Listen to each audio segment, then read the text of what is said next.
4000 കുടുംബങ്ങൾ കഴിഞ്ഞ 6 വർഷമായി ഫ്രഷ് കട്ട് എന്ന് പറയുന്ന അറവ് മാലിന്യ കമ്പനി പുറത്തുവിടുന്ന മലിനമായ വായു ശ്വസിച്ച് ദുരിതപൂർണമായ ജീവിതം നയിക്കുകയാണ്.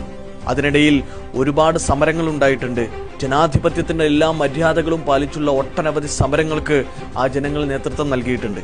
ഇക്കാലം അത്രയുമുള്ള സമരങ്ങളെ മുഴുവൻ ധിക്കാരത്തോടു കൂടിയാണ് ഫ്രഷ് കട്ട് നേരിട്ടത്. സമീപകാല സമരങ്ങളിൽ കേരളം കണ്ട ഏറ്റവും വലിയൊരു സംഘർഷത്തിന് ഇന്നലെ ആ സമരഭൂമി സാക്ഷിയായി. ഫ്രഷ് കട്ടിന് നാട്ടുകാർ തീയിട്ടു, ഭാഗികമായി കത്തി നശിച്ചു.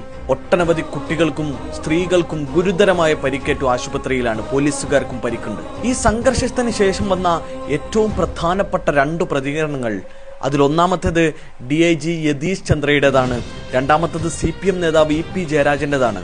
ഇവർ രണ്ടുപേരും ഒരേ സ്വരത്തിൽ പറയുന്ന കാര്യം സമരത്തിൽ നുഴഞ്ഞുകയറ്റക്കാരുണ്ടായി എന്നതാണ്. ആസൂത്രിതമായ അക്രമമുണ്ടായെന്നാണ്. എന്ത് നുഴഞ്ഞുകയറ്റമാണ് സർ? ശുദ്ധമായ അസംബന്ധം പ്രചരിപ്പിക്കുകയാണ് ഭരിക്കുന്നവരും പോലീസും. ഞാൻ ആ സംഘർഷ സ്ഥലത്തെ ദൃക്സാക്ഷിയാണ്. 100-ലധികം കുട്ടികളുള്ള സ്ഥലത്തേക്ക് കണ്ണീർവാതകം പ്രയോഗിച്ച് ആദ്യം പ്രകോപനമുണ്ടാക്കിയത് പോലീസാണ്. ശേഷം ശാന്തമായ സമരഭൂമിയിൽ സ്ത്രീകളുടെ ഇടയിലേക്ക് റൂറൽ SP നേരിട്ട് അക്രമത്തിന് നേതൃത്വം നൽകി ലാത്തി ചാർജുമായി ഇറങ്ങിച്ചെല്ലുകയായിരുന്നു. അതിനുശേഷമാണ് അതിശക്തമായ സംഘർഷമുണ്ടായത്. പോലീസാണ് പ്രകോപനമുണ്ടാക്കിയതെന്ന് ദൃശ്യങ്ങളിലും വ്യക്തമാണ്. തുടർന്നുള്ള സംഘർഷങ്ങളിൽ സ്ത്രീകളെ, കുട്ടികളെ, ആ നാട്ടിലുള്ള മുഴുവൻ ആളുകളെയും പോലീസ് അടിച്ചോടിച്ചു. അതിനുശേഷം 6 വർഷമായി ശുദ്ധവായുവിന് വേണ്ടി സമരം ചെയ്യുന്ന 300-ലധികം പേർക്കെതിരെ ജാമ്യമില്ലാത്ത വകുപ്പ് ചുമത്തി പോലീസ് കേസെടുത്തിരിക്കുന്നു. മാധ്യമങ്ങളിൽ കള്ളം പ്രചരിപ്പിക്കപ്പെടുന്നു. ശരിയാണ് സർ, അവിടെ ആസൂത്രണം നടന്നിട്ടുണ്ട്. പോലീസിന്റെ, ഫ്രഷ് കട്ട് മുതലാളിമാരുടെ കൃത്യമായ ആസൂത്രണമാണ് അവിടെ നടന്നത്. ആ പ്രദേശത്ത് ജനങ്ങൾ ഇന്ന് വീട് വിട്ട് അലയുകയാണ്. പോലീസ് വീട്ടിൽ കയറി നരവേട്ട നടത്തുന്നു. അവരുടെ ശുദ്ധവായുവിനെ ആദ്യം നിങ്ങൾ അപഹരിച്ചു.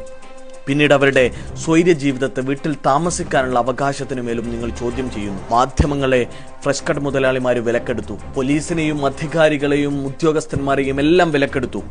ആ മനുഷ്യർക്കെതിരെ പ്രചരിക്കുന്ന കള്ളവാർത്തകൾക്ക് മറുപടി പറയാൻ പോലും കൃത്യമായ ഒരാളില്ലാത്ത അവസ്ഥയുണ്ട്. പ്രിയപ്പെട്ട മനുഷ്യരെ, ആ സമരത്തിന്റെ കൂടെ ഏറ്റവും അനിവാര്യമായി നിൽക്കേണ്ട സമയമാണിത്. മാധ്യമങ്ങളെ അവർ വിലക്കെടുത്തിട്ടുണ്ട്. സോഷ്യൽ മീഡിയയെ വിലക്കെടുക്കാൻ കഴിയില്ലല്ലോ. നമ്മൾ ഓരോരുത്തരും സംസാരിക്കണം, എഴുതണം. ആ മനുഷ്യർക്കെതിരെ നടക്കുന്ന കള്ളപ്രചരണങ്ങളിൽ ശക്തമായ ഭാഷയിൽ പ്രതികരിക്കണം. ആ നാട്ടിലുള്ള 4000 കുടുംബങ്ങളെ, കുഞ്ഞുങ്ങളെ, സ്ത്രീകളെ അവരെ ചേർത്തു നിർത്തണം. അവരെ സഹായിക്കണം, പിന്തുണക്കണം.